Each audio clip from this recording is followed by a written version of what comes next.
Irmãos e irmãs, nos é dada nessa época do ano um tempo privilegiado de conversão. São 40 dias para nós nos prepararmos bem, para vivenciarmos, aprofundarmos o mistério da paixão, morte e ressurreição do nosso Senhor Jesus Cristo. É o tempo da Quaresma. Para muitas pessoas parece ser uma coisa estranha, uma tradição antiga que não tem muito fundamento. Ora, por que nós vamos nos preparar para viver a cruz de Cristo se Ele já ressuscitou? O Senhor não está vivo? Qual o sentido de celebrar a paixão dele se Ele já está vivo? A questão é que, se nós não contemplarmos a cruz de Cristo, nós perdemos algo muito importante do sentido da nossa fé. Porque a cruz de Cristo é a nossa cruz. Ele carregou sobre si os nossos sofrimentos, porque não pertenciam a Ele. Hoje, no alto do monte, Jesus revela a Pedro, Tiago e João, seus amigos mais íntimos, quem Ele era de verdade. A sua roupa se transfigura numa brancura sem igual. Ele se torna radiante. Ao seu lado aparece Moisés, aquele que recebeu os mandamentos do Senhor no alto do Monte Sinai, e que, portanto, representa toda a lei do Antigo Testamento. Ao outro lado aparece Elias, o mais poderoso e estimado de todos os profetas do Antigo Testamento, aquele que foi levado ao céu para junto de Deus de corpo e alma. Representa, portanto, o poder da profecia e o Cristo no meio. Essa visão significa que toda a lei e toda a profecia apontam para uma única verdade, e esta verdade é a vinda do Filho de Deus para a nossa justificação. Jesus Cristo não era simplesmente uma pessoa boa, não era simplesmente um espírito de luz, não era alguém muito sábio.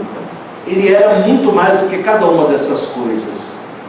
Este é meu Filho amado, diz o Senhor Deus. Escutai o que Ele diz. Para nós, a palavra de Deus não é simplesmente um livro, mas é uma pessoa. Assim começa o Evangelho de São João. No princípio era a palavra, e a palavra se fez carne. E essa palavra de Deus para nós é uma pessoa que se chama Jesus Cristo. O Evangelho é um meio de nós conhecermos e nos tornarmos íntimos dele. Mas nós temos um amigo, um ser humano, que desceu de junto de Deus para a nossa salvação. Conforme definiram os padres da igreja no início da nossa história, Deus de Deus, luz da luz, Deus verdadeiro de Deus verdadeiro, gerado, não criado, consubstancial ao Pai. Aquele sacrifício tão terrível que provou a fé de Abraão no Antigo Testamento, Deus não exigiu que fosse levado até o fim. Ele não pede a Abraão que sacrifique o seu próprio filho para provar o seu amor a Deus, mas ele mesmo sacrifica o seu filho. Deus envia ao mundo o seu Filho. A leitura da transfiguração no segundo domingo da Quaresma serve justamente para isso. Quando nós olhamos para a cruz de Cristo, nós percebemos o tamanho e a profundidade do amor de Deus por cada um de nós e por toda a humanidade. Deus não poupou o seu Filho único, mas o enviou ao mundo para que nós pudéssemos conhecer o seu amor. E o próprio Cristo entrega-se a nós, aceitando ser pregado na cruz, para que nós fôssemos resgatados da morte. A cruz de Cristo nos lembra que Deus nos amou a este ponto. O que nós poderíamos fazer que compensasse esse infinito amor de Deus por nós? São Paulo faz uma pergunta, eu acho uma pergunta maravilhosa, de fato, é um dos versículos mais belos da Bíblia, principalmente para vocês, jovens, que vão enfrentar ainda muita dificuldade na vida de vocês.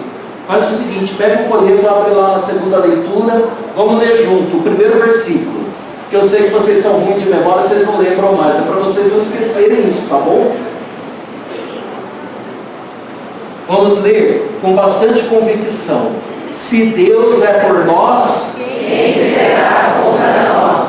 Se Deus nos amou dessa forma, se Ele entregou o seu Filho único, que poder tem o inimigo contra nós?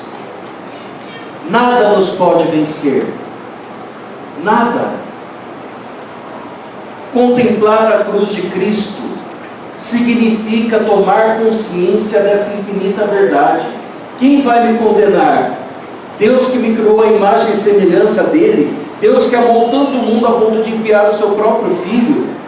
Quem vai me julgar? Jesus Cristo que morreu na cruz por mim. Por isso que é muito importante que nós entendamos que a palavra de Deus para nós não é só uma lei, não é só um livro, é uma pessoa. E essa pessoa nos ama e nos acompanha. As nossas famílias, as nossas vidas, os nossos projetos encontram sentido na cruz de Cristo. Porque lá está escondido esse imenso mistério de amor. É por isso que São Paulo também, sempre iluminado pelo Espírito Santo, vai dizer em outra parte da Bíblia: se há algo do que eu posso me orgulhar, este algo é a cruz de Cristo.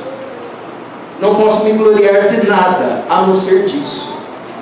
É ali que está a minha honra, é ali que está a minha força, é ali que está a prova do amor de Deus por mim.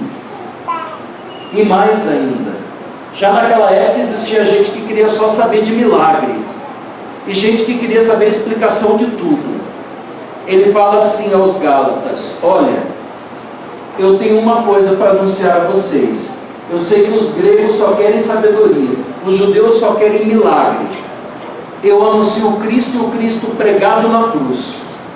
Para os gregos ele é loucura, para os judeus ele é um escândalo, mas para nós que cremos é a porta da salvação, é a nossa luz, é a nossa vida. Ele assumiu a nossa morte para que a morte não tivesse domínio sobre nós. Hoje nós celebramos a missa, entre as intenções de falecimento, de um jovem que morreu subitamente, de uma maneira violenta. Que coisa terrível. Não existem palavras que podem confortar uma família numa situação dessa.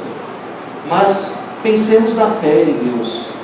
Pensemos que a cruz de Cristo é a garantia de que a morte não nos venceu. Ele morreu conosco para que com Ele nós pudéssemos ressuscitar. A vida não termina na morte. O nosso Deus não é um Deus que abandona os seus filhos à destruição do pecado e da morte, mas é o Deus que ressuscitou para nos dar a vida eterna. Por isso é importante nós nos prepararmos para celebrar bem a paixão, morte e ressurreição do Senhor. No começo da Quaresma, Cristo nos indicou 3 caminhos: o jejum, a oração e a caridade. A Quaresma é o tempo de nós nos tornarmos mais íntimos de Deus, de nos aproximarmos mais dele. É um tempo de nós buscarmos a presença dele através da oração. É um tempo de nós nos mortificarmos e pedirmos perdão dos nossos pecados através do jejum. E, sobretudo, um tempo de nós mostrarmos o nosso amor através da prática da caridade. Lembrando que ele disse: o que você faz a um desses pequeninos, é a mim mesmo que você faz. É tempo de nós aprendermos a abandonar os nossos vícios. Como eu falei, tempo de renovarmos a nossa amizade com Deus. Que a cruz de Cristo nos guie nessa caminhada quaresmal. Que a transfiguração, que é a revelação da sua identidade divina, nos inspire a contemplar esse amor maravilhoso de Deus para conosco. E que nós possamos, de fato, viver a morte e a ressurreição do Cristo como sendo a nossa morte e a nossa ressurreição. porque a vitória dele é a nossa vitória.